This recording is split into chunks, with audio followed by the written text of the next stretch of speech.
Our YouTube image today, we got Mr. Eraserheadtv. You know what I'm saying? Go and tell him everything you need to tell him. Oh, you know who it be, your boy Eraserheadtv, bike with another banger, man. Representing Louisiana, holding out for that 225, you know the vibe. So what questions you on? Give him a little background story how you came up in Baton Rouge. And when it comes to BR, I feel like BR is a talented place, but like this that rag, like it's really ragged out here, no cap. Cause I feel like, man, these folks are really talented, you know, but I feel like the hate overshadows the talent. So instead of people coming together and collabing and working in unison, people just try to outwork the next person, hate on the next person, get them out of here. And that's like, once we get over that mindset, BR gonna be up next, like, for real. What do you think that started it? Like the hate? Why so much hate over support? Then come together, like. Man, to be honest, I don't even know. I really don't know. It's like when I grew up, I just wanted to see everybody win. You know what I'm saying? Then when I had one of my homeboys switched up on me, I witnessed it. Because I always heard about it, but I never really seen it. Then when I witnessed it firsthand, I'm like, damn, I see what niggas talking about now. So it's just like, bruh. And I feel like as long as niggas keep with that positive mindset, it's going to eventually overshadow it. But until then, we got to just really work together, to be honest. Tell us about the situation with your partner that switched on it. So we in high school. In high school, that's when I kind of started the Instagram skits before YouTube. Yeah. And my Instagram just started blowing up. And my dog was like, "Oh man, that's good," and put me on. He wanted shout outs and stuff like that, but was never trying to support the videos we posting the videos. So it's like he wasn't trying to eat the fruit, but not trying to put in the work to get the fruit. Yeah. I'm like, nah, that's dead. So like once I really witnessed that, I'm like, damn, I see what niggas talking about now. So it's like, yeah. So you just cut him off, like.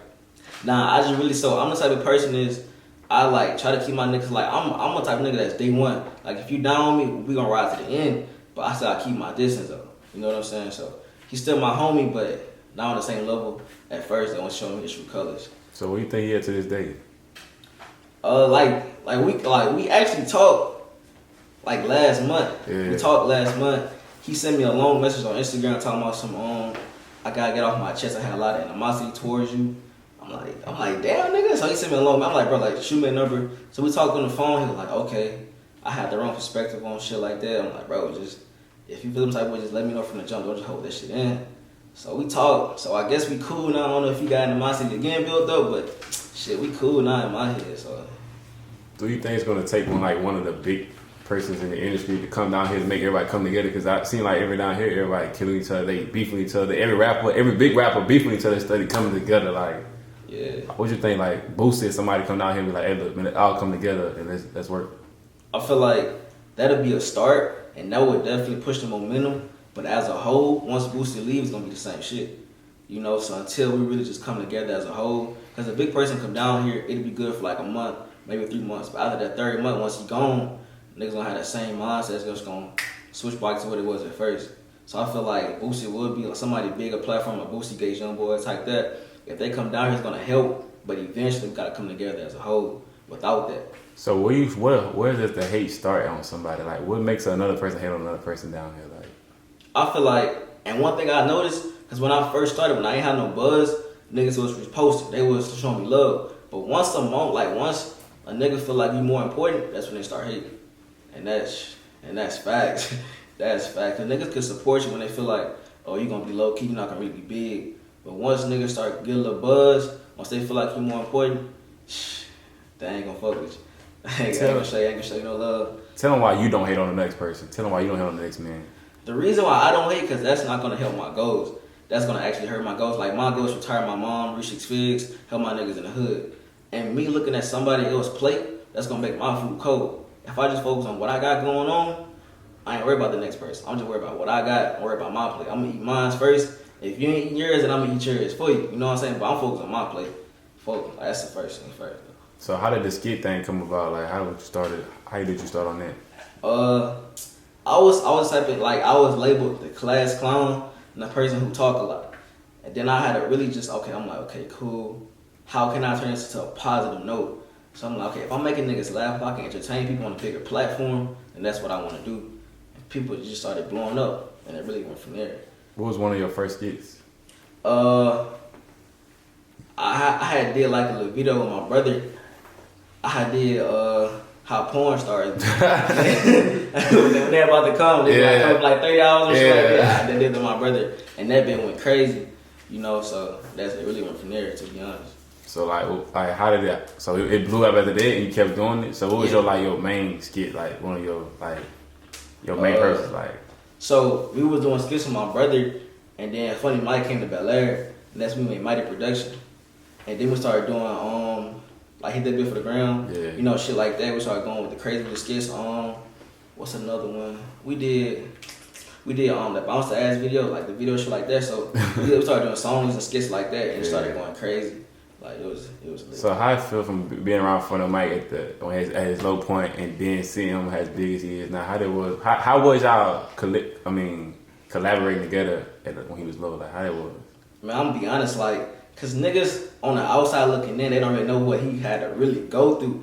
It was time this niggas think he blowing up, but he sleep on a mattress, like still in the trenches type shit. You know what I'm saying? So just seeing where he at now, where niggas come from, I feel like it's no excuse. Like anybody could do it. Cause like, bruh, like I'm talking trenches, like slums.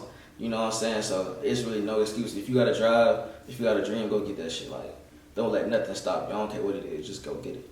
So what keeps you motivated to keep going and never stop? Like, I know it'd be sometimes you be like, man, I'm tired of this, bro. I'm about to quit. Like, what keep you going? Like, just knowing that my mom still got to clock in to a job she don't even like.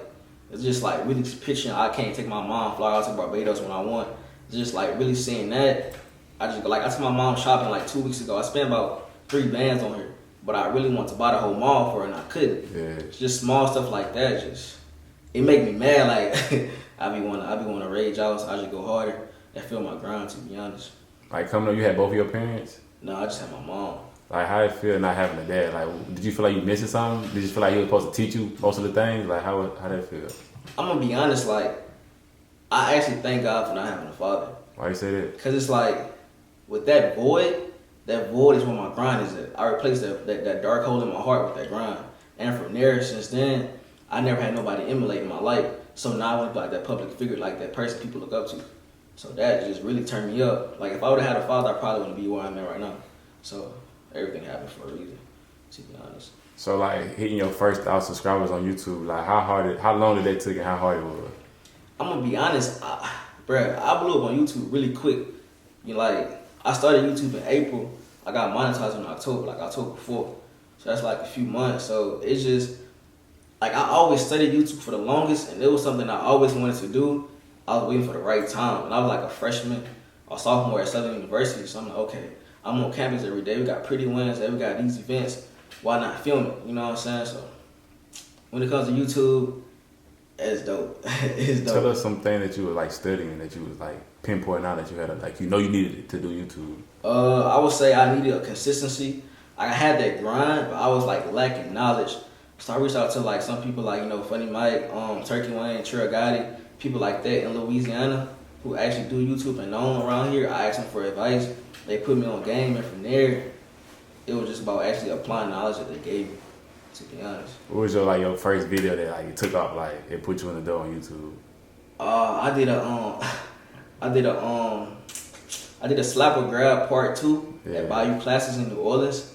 It's almost at 1 million views. I made 16 million. Yeah, like that one blew up. Like it's people in New Iberia like going crazy. What is it? That's like in Africa. I'm talking Africa. It's like it's doing numbers. So I feel like when I did that put me on the map. Then I started doing public interviews. Like I don't know nobody else in Louisiana who do interviews like me.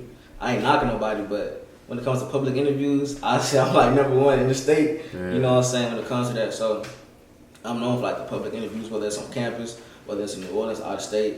It's like Did you know the video that was gonna pop like that, or you was like you did it and you was doing little numbers and it jumped like? So my mind, like when it comes to anything I do, I always had a mindset I want to win. So every video, okay, this is the video I'm about to blow, I'm about to go viral with. So with that mindset, I put my all into each video. Yeah. I never just half-ass. I'm putting 110% in each video that I do. And luckily that video just, it went crazy, so Do you feel like you messed up on YouTube, like anywhere? Any mistakes or anything?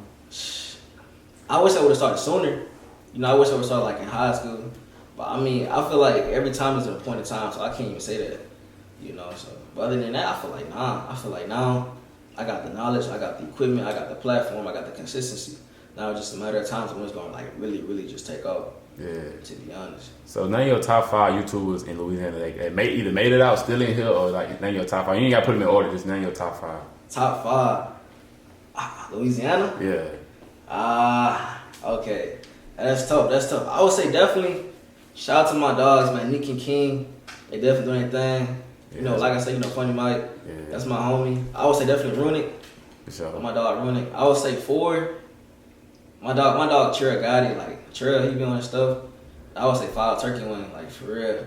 And cause like when it comes to Louisiana, it's not that many YouTubers. Yeah. Like it's a lot of entertainers, but like consistent